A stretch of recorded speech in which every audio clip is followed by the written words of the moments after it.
मिरज परिसरात बिबट्याची हालचाल, वन विभागाची सतर्क गस्त, नागरिकांनी शांत राहावे. वन विभागाकडून आलेल्या महत्त्वाच्या विश्वसनीय माहितीवर एक नजर टाकूया. कुंभारमाळा मिरज परिसरात 14 नोव्हेंबर रोजी दिसलेल्या पावलांच्या ठशानंतर वन विभागाने जलद कृती दल तैनात केले होते. यावेळी प्रत्यक्ष बिबट्या दिसला नव्हता, पण 16 नोव्हेंबर रोजी रात्री 12 ते 12:30च्या दरम्यान वालसेनवाडी भारती हॉस्पिटल परिसरात एका बिबट्याचे दर्शन झाल्याची माहिती समोर आली आहे. ही बातमी खरी आहे.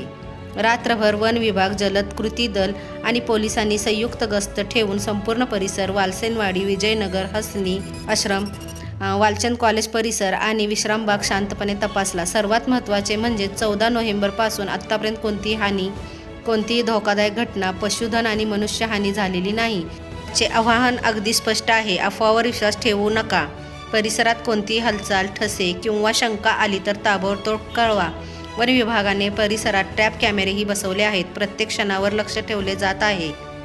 निसर्ग आपला मित्र आहे. फक्त थोडी काळजी, थोडी जागरूकता आणि आपण सर्व सुरक्षित राहू शकतो. सत्यस्पर्श न्यूजसाठी कोल्हापूर जिल्हा प्रतिनिधी प्रकाश भाऊसो गोरड.